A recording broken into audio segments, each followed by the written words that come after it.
Quelque part en ce moment, un méthanier fend les eaux entre le détroit de Malacca et le golfe d'Oman. Il transporte du gaz naturel liquéfié.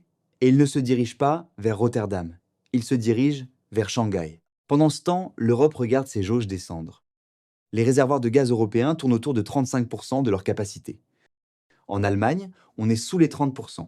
En France, à 28%. Aux Pays-Bas, à peine 22%. On vide les stocks à une vitesse qu'on n'avait pas vue depuis 5 ans. Et l'hiver n'est pas encore terminé. Ce n'est pas une alerte, c'est la nouvelle réalité. En 2022, l'Europe a tourné le dos à la Russie. Les dirigeants ont coupé les gazoducs, interdit les importations et célébré ce qu'ils appelaient une indépendance énergétique. Les discours étaient forts, la symbolique, puissante. Mais la physique de l'énergie ne s'intéresse pas au discours. La Russie ne fournissait pas juste du gaz, elle fournissait du volume. 40% de l'approvisionnement total européen livré par des tuyaux qui ne s'arrêtaient jamais. Quand ce robinet a été fermé, l'Europe ne s'est pas libérée. Elle a changé de dépendance. On a construit des terminaux flottants en urgence, on a affrété des tankers, on a acheté chaque cargaison disponible sur le marché spot, et pendant quelques saisons, l'équilibre a tenu. Juste. Mais il a tenu. Le problème, c'est ce qui se passait en parallèle. Pendant que Bruxelles gérait l'urgence, la Chine, le Japon et la Corée du Sud signaient des contrats. Depuis 2021, les acheteurs asiatiques ont verrouillé environ 58 millions de tonnes de GNL par an en contrats long terme. 20 ans, prix fixé, volume garanti.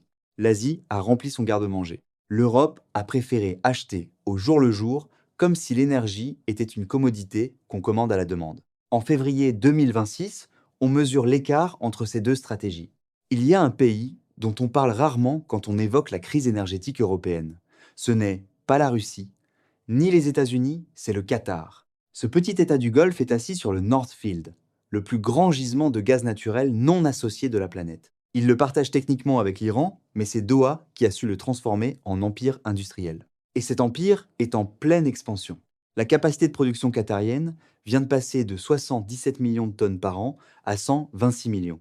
D'ici 2030, l'objectif est de 142 millions. Pour donner une échelle, le volume supplémentaire généré par cette seule expansion suffirait à alimenter un pays de la taille de l'Allemagne. Ce qui rend cette expansion encore plus significative, c'est qui la finance. Total Energy, Shell, ConocoPhillips, ExxonMobil. Les majors occidentales sont à l'intérieur. Quand un tanker quitte le port de Ras Laffan, les profits ne vont pas uniquement à Doha. Ils vont à Houston, à Paris, à La Haye. Le Qatar n'est plus un fournisseur. C'est une infrastructure globale avec des actionnaires internationaux. Et en ce moment, c'est le seul acteur qui dispose de volumes significatifs à vendre. Voici ce qui s'est passé il y a quelques années et qui explique la situation d'aujourd'hui. Le Qatar ne construit pas des dizaines de milliards de dollars d'infrastructures sans savoir à l'avance qui achète le produit. C'est du bon sens financier. Alors ils ont approché les acheteurs européens avec une proposition simple. Signez un contrat de 20 ans, on vous garantit le volume et le prix. Bruxelles a décliné.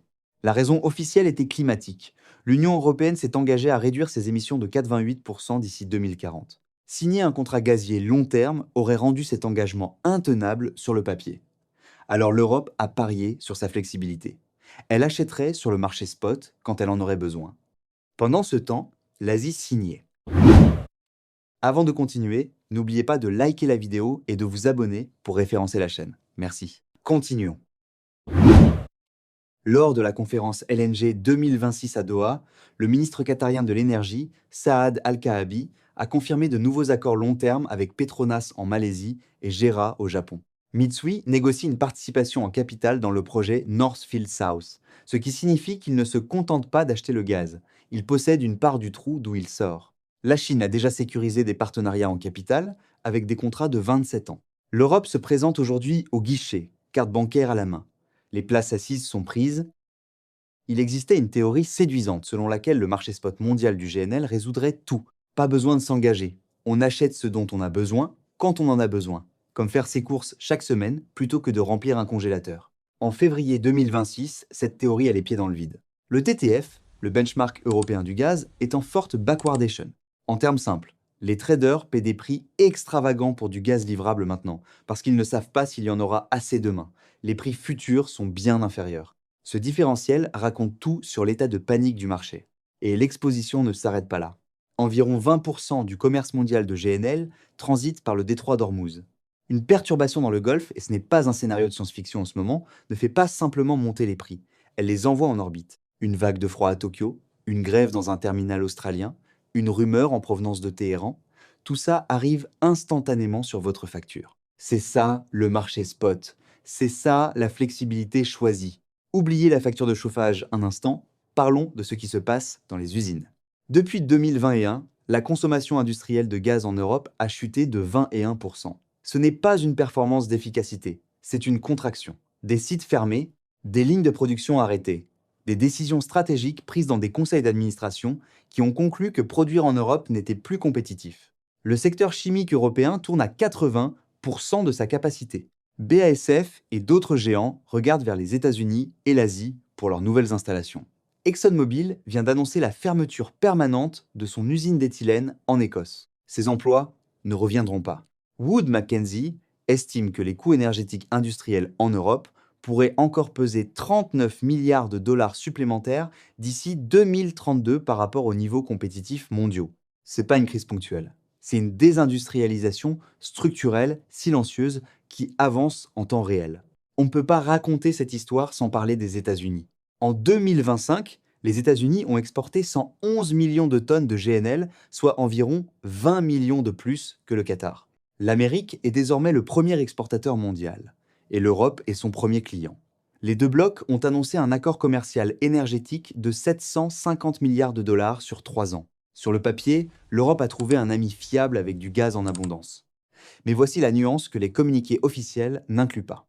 Les entreprises américaines qui expédient du GNL vers l'Europe ConocoPhillips, ExxonMobil, sont les mêmes qui détiennent des participations en capital dans l'expansion du Northfield qatarien. Elles profitent des exportations américaines et elles profitent des exportations qatariennes. Les actionnaires sont identiques. La géographie change. La structure financière, non. Et cet accord américain est arrivé avec un prix politique. L'administration Trump a été explicite: achetez de l'énergie américaine ou faites face à des tarifs douaniers. L'Europe a remplacé la dépendance au gazoduc russe par une dépendance aux tankers américains et aux capitaux qatariens. La source a changé, mais le rapport de force est resté.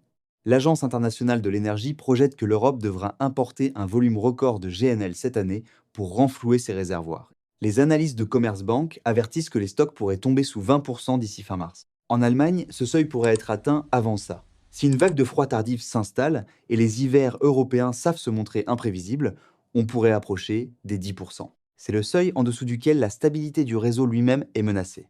Et cette année, le manteau neigeux des Alpes est en dessous des moyennes historiques. Moins de neige, c'est moins de fonte au printemps, c'est moins d'hydroélectricité pour l'Autriche et l'Italie cet été, ce qui signifie encore plus de gaz brûlé pour compenser. Chaque levier se tire dans le même sens. L'indépendance énergétique, dans sa définition réelle, signifie avoir des options. En février 2026, l'Europe n'en a plus qu'une seule et elle flotte. L'Europe a cru gagner la guerre de l'énergie en 2022. 4 ans plus tard, a-t-elle simplement changé de maître? Dites-moi ce que vous en pensez en commentaire, et si cette analyse vous a éclairé, likez la vidéo et abonnez-vous. C'est la meilleure façon de me soutenir et de référencer la chaîne.